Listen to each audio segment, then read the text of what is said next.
So today's podcast, we're going to talk finance, the heartbeat of the company, and how you can put emergency actions in place to save your company.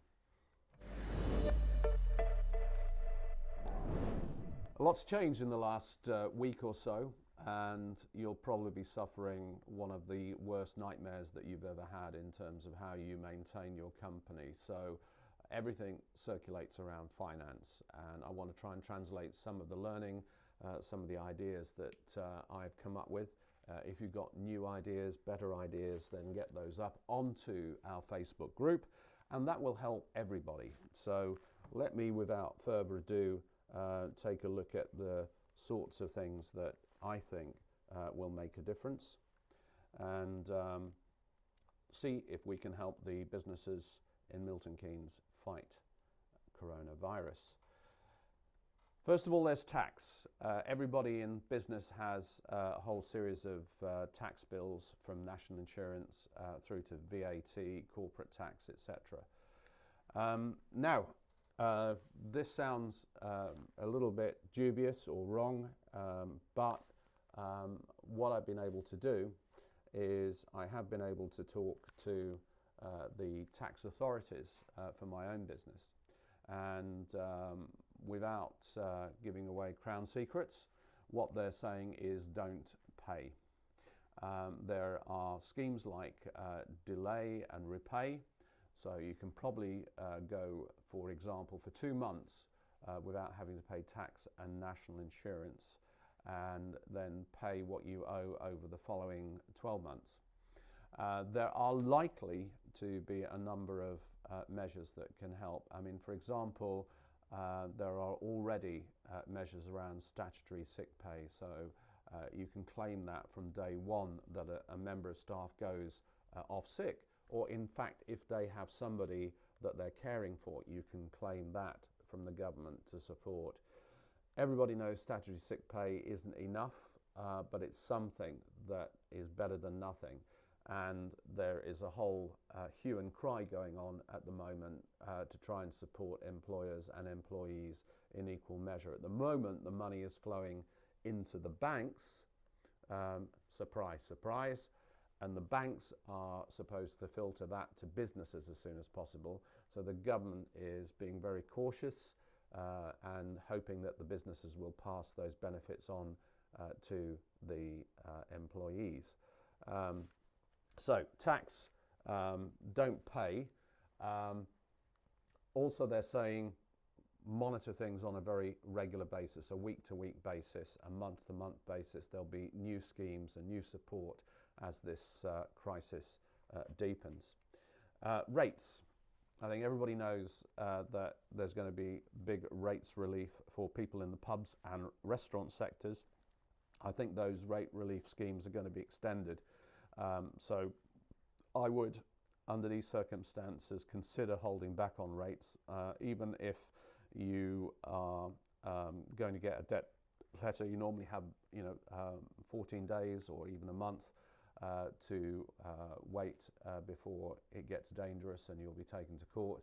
But with so many businesses going into difficulty, I think rates are a very easy thing for the government to give business relief on. Suppliers. You've got to get on to really understanding what you absolutely depend on. Look after the suppliers that are really crucial to you.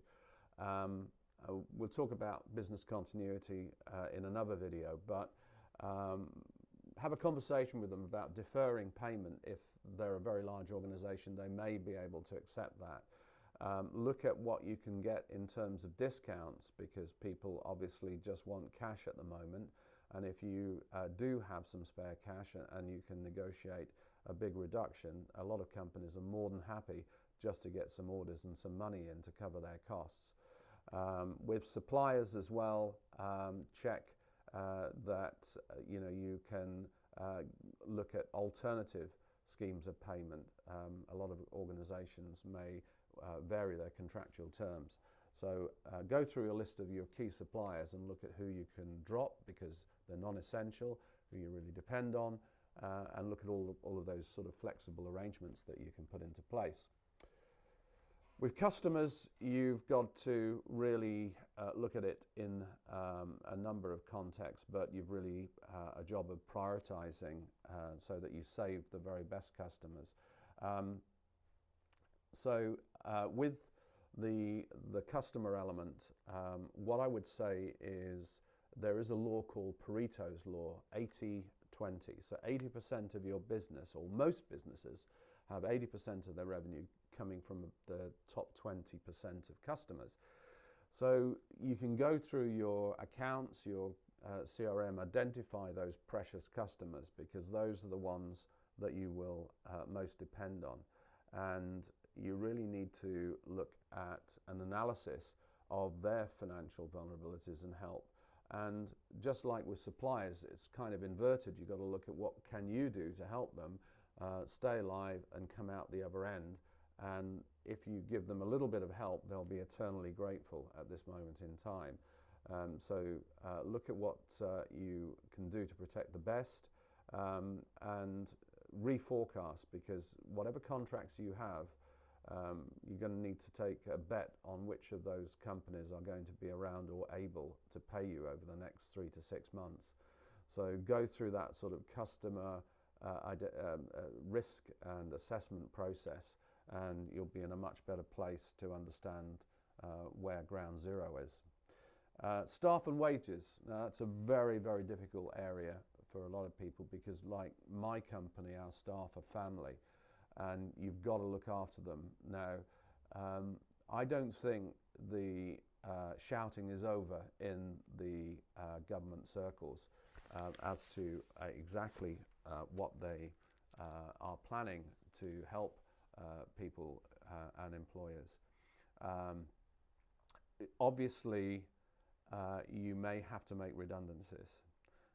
Try and do that with care. Do it with proper HR process. I know you're in a crisis, but hold a proper meeting, inform people properly, make people laid off that are non-essential. But for those that are key workers, look at special ways of working with them to maintain their job security or a sense of job security.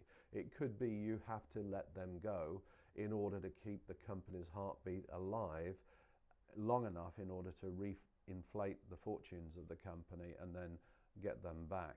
There's always a risk that they'll find something else, but in this market, I can tell you that there's going to be mass unemployment. And if you can get your company safely through the hoops and get to a position where you can re-employ them, I guarantee most of them will still be around. And ask your staff what they can do. Can they use unpaid leave? Are they willing to take a wage cut? You've seen airlines take massive cuts in terms of staff wages. The senior executives have been taking big wage cuts, which is very uncharacteristic, but they're doing that for survival, and that's happening at big corporation level. And you can have the same discussion even if you're a small firm of contractors or a shopkeeper with your own staff to see what can be done. Give them notice, give them time to make any adjustments, and also give them full support in terms of all of the things that they can get, income support, all of the usual universal credit.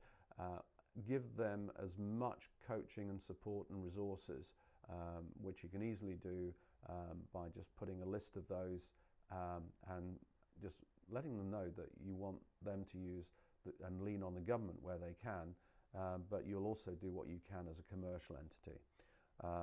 So share the burden with your staff and get them to lean on the government resources that are available. Talk to your banks. Now that's going to be difficult. I can tell you I spent a long time trying to get through to mine, and the help was minuscule. You could tell the poor girl at the end of the phone was frazzled, and the sort of thing that they will do is simply make a note of your name and address and a rough outline of what you need. And the reason for that is they're all trying to come up with two things. One is how they put the rules in place that are going to really make a difference, agreed with the British Bank of Lending, which is a government bank that's been set up in partnership with the banks, It's funded by the Bank of England, and take a view of the rules that and the way they're actually going to service all of that finance trickling down to ordinary businesses. Then they'll be back, but you've got to get your name on the waiting list, and that's all you can do.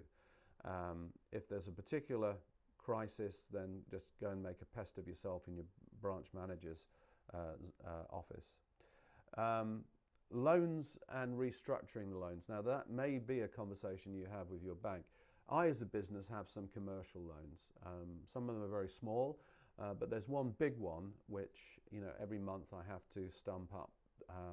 And the complication on that is loans come in many shapes and sizes, and they will also, for small businesses, be tied to things like your home or some other form of assurance. And banks often take a stake, and loan companies take a stake in the business itself. So it's very dangerous not to pay those loans back without a proper agreement with those organisations. And I can tell you, I've talked to my own major lender, and they are doing their best to try and resolve how they operate. Now, the people that are linked to major banks, the conversation is probably going to be a bit simpler about spreading the payments over a longer period, or deferring payments for a few months, and also maybe doing that as well, deferring and spreading payments. Crowdfunding, which everybody was really thinking was the future and was going to wipe out banks, that is a particularly difficult scenario in this type of crisis. Now let me tell you why. So a lot of us businesses were able to get funding we couldn't get from our banks by going to these crowdfunding organizations, and they're a collective, they're a marketplace. And for example, when I talked to my crowdfunder, they explained to me that there were 1,000 people that had all been pledged to lend me funds. So the way they organise is to spread bet risk for their investors or their loan providers, who are all individuals like you and me. And they legally have to have a conversation with each and every one of those people about each and every loan that's going to be restructured. That may be a problem that can't be resolved, and I predict that some crowdfunding firms will actually go bust, and then all hell breaks loose. It probably won't release you from the debt. There'll be some sort of liquidator appointed. But what I would do is go back to the banks when they actually come up with their rescue packages and look to get a bank loan to pay off those sophisticated crowdfunding loans and all the small loans. So you just have one loan from the bank. That loan will be underwritten by the British Bank of Lending by 80%. So that lessens the risk on your home and your property. So that's a conversation to try to have, to see if you can use the big government manoeuvring around loan funding to put you into a safer and more secure position, because you don't want to lose your home or your business to a bank just because you've missed 2 or 3 months payment. And that happened in the last financial crisis over and over again. Okay, so one of the golden rules of being in business is good planning, but it's also having agile planning. And there isn't one single plan that you can put into place. That's the conundrum. We don't know how long this crisis is going to last.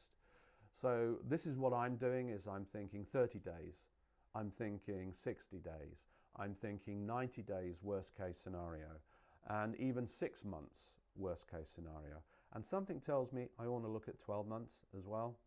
And what you have to do is, going back to the customers, you need to understand what sort of money you can possibly keep going in the business.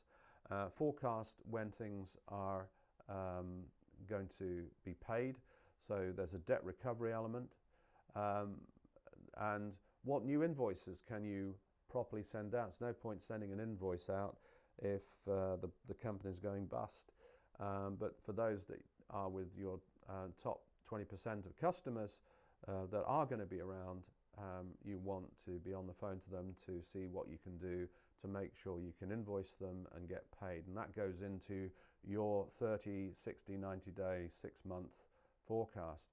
Look at your personal savings, all your assets. Now, if like me, you've got some in pension type funds and normally you access those in an emergency, I would advise don't do that. Talk to your financial advisor, because as we've all seen, the stock markets around the world have gone south.